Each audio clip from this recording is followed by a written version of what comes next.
I'm going to go ahead and apologize in advance if any of my videos are a hot mess, but that is pretty on brand for me, so we're just going to learn together. Hi, and welcome to Trying To with Leah. Okay, so getting right into it, I'm Leah. I'm 36 years old. I'm a wife and a mom, and recently I left a 16-year career in healthcare to pursue my dreams, and now you get to come along for the ride, so it's going to be fun. So, a couple of years ago, after my 34th birthday, I had kind of an epiphany. I realized that I wasn't really happy with my life or where it was going. So I decided to make some changes. I was 236 pounds.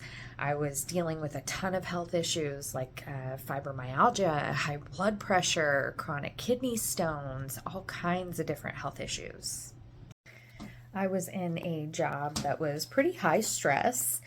I loved my coworkers and I loved going to work every day. But I didn't really love what I was doing. I was really just doing something that I knew how to do really well. But it wasn't like anything that was fulfilling to me. And because it wasn't really fulfilling, it caused me to burn myself out over and over and over again. It kind of felt like my health was just deteriorating with every ounce of stress that I took on. And when I started looking towards the future, all I could see was decades of the exact same thing. I was what you would call a classic people pleaser. I literally thought the point of life was just to help other people and show kindness and love and focus on everyone else. But unfortunately, my experience was by living this way, I was only caring about everyone else and what they needed, and I forgot all about myself and my own needs. I put myself at the bottom of the list every single time. I thought I was living selflessly, and I was in every sense of the word. I had literally lost myself. And then I remembered one of the biggest lessons that I learned working in healthcare. You have to give grace when grace is needed. So I knew I needed to take my own advice and give myself some grace as well. So I made a plan to turn my life around, and small change by small change, it's been working. I knew the first step had to be my health. I mean, my diet consisted of like fast food and caffeine, pretty much. I decided as a good first step, anywhere that I was going to already be eating, I would just choose one of the healthiest things I could possibly choose that was still tasty, because I wasn't about to sacrifice a ton of stuff all at once. Burgers became fried chicken sandwiches, and then eventually grilled chicken sandwiches, which turned into grilled chicken wraps, and then grilled chicken salads. And laying on the couch the moment I got home from work turned into walking around the block several times a night. All the while, as I was making these small changes to my diet and to my health routine and all of that stuff, I was also making a lot of mindset changes too. I focused on being kind to myself inside and out. I have always struggled with negative self-talk. I am my worst critic.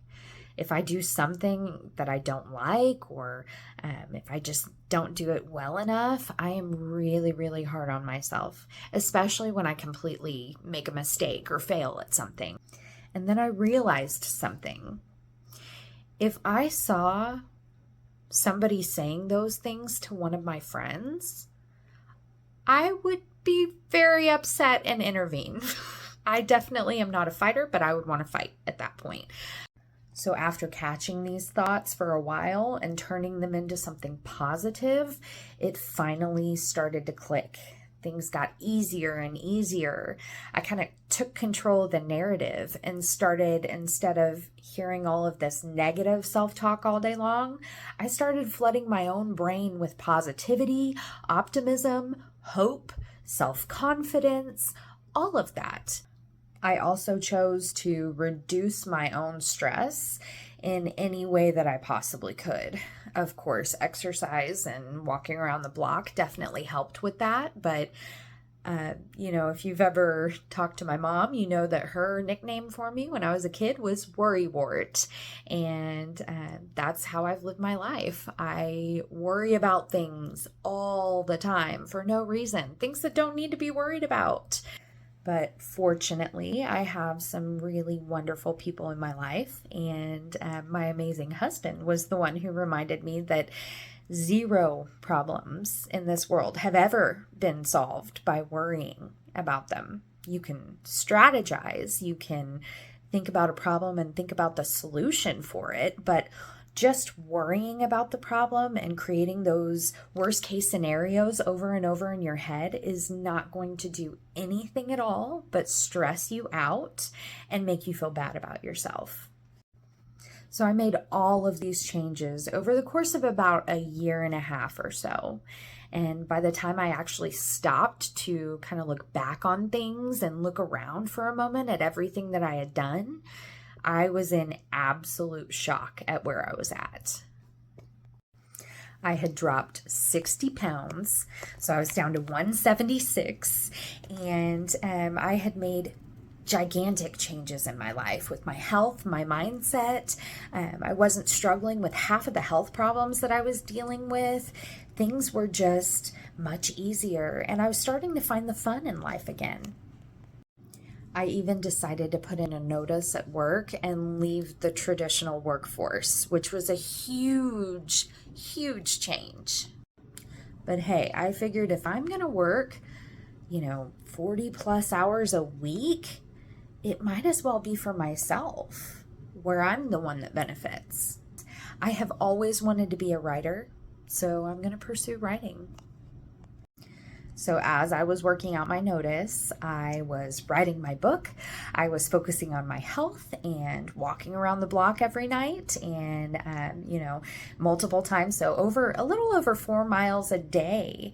And it was a lot to handle all at once, but I was juggling and I was doing it really well. And then, of course, life hit hard like it does. I lost my grandmother. And of course, at my age, that's expected in the future at some point, but you're never ready for it when it happens. So regardless, it was a huge shock to the system. And right when it happened, I automatically defaulted straight back to my old ways. I started focusing on what everybody else in the family needed, and I didn't think a single thought about how I was doing or what I needed during that time. So about 3 or 4 months later is when I finally realized, oh my gosh, I just gave up on myself. The moment things got hard, I just gave up. And let me tell you, it was not fun getting on that scale again and seeing how much damage I had really done. I had gained 20 pounds back. I was at 196 and it was just kind of devastating, but at the same time, it was under 200. I had not crossed that 200 line, which I had told myself I would never get back over. So that was encouraging, and I just kind of had to start all over again. I started walking around the block once a night again, and that turned into 2 times a night, and then 3 times a night, and got all the way back up to 8 times a night, where I'm going a little over 4 miles.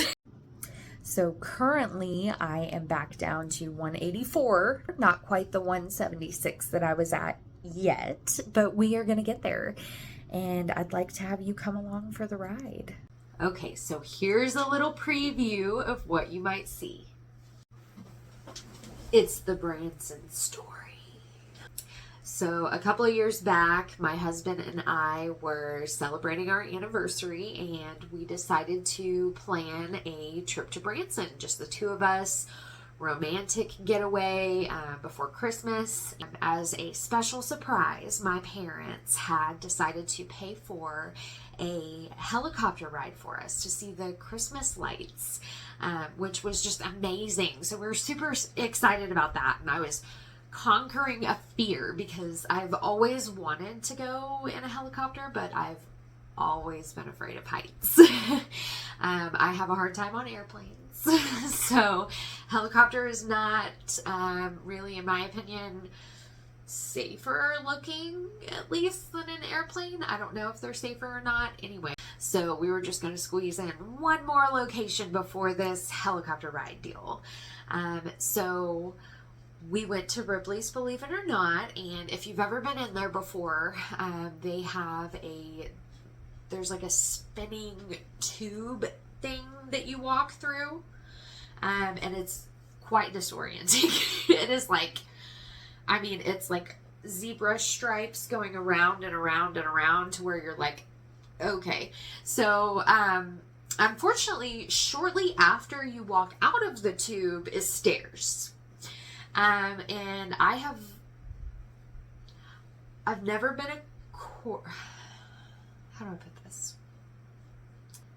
I have never been a coordinated person, is what it comes down to. I'm somewhat coordinated, but I'm also a big klutz. Like, I cannot walk through a door frame without hitting myself somehow, some way on the side of it. I hit my hand, or yesterday I hit my arm right here on the doorknob as I was walking through. I caught the doorknob and now I'm gonna have a big bruise from that. So cool. Anyway, yeah, so there were stairs immediately after this kind of tunnel thing. So we get out of the tunnel and I'm like trying to go down the stairs, and unfortunately I put my right foot down and it turns. My ankle turns. So I go down, and then I try and catch myself with my left foot, and that left foot turns. So I have now sprained both of my ankles as I fell to the ground, which there's only like 3 steps. It was only 3 or 4 steps, and I just ate it. So, of course, then we had to go to the emergency room. And so we went to the ER, and they checked us out and everything, gave me crutches, told me, well, you got sprained ankles and it's going to take some time to heal. And so the place that we were renting was actually upstairs, and there was not an elevator. So I had to scoot up and down the stairs on my butt to try and get to and from places where we needed to go, all of that stuff. But we were like, all right, we got the crutches. We're going to go ahead and go, and we're going to go to our helicopter ride and see the Christmas lights, and then we'll just go back to where we were staying and relax and just chill, So, so we were excited still to go on the Christmas lights ride with my crutches. And so we get there, and I'm in quite a bit of pain, but I'm like, we're going to do this. I'm conquering this fear. And so my husband runs inside and talks to them and comes back out and tells me, unfortunately, they have a rule that you cannot take the helicopter ride if you cannot physically get on the helicopter yourself without assistance. So unfortunately, that meant that we could not go on the helicopter ride. And yeah. Branson is not somewhere we will be visiting again for a while, at least. I don't know. I'm hoping to right some wrongs with Branson one day. So thank you so much for being here and for listening to my stories. This is just the beginning, and I would really love for all of you to be a part of all of it. So if you're ready to grow, laugh, struggle, smile, whatever it is, join me on this journey. Hit the subscribe button, follow, whatever the terms are. I don't know. I'm not a social media person really, but I'll get there. Because life gets so much better when you try. Can you hurry up, please?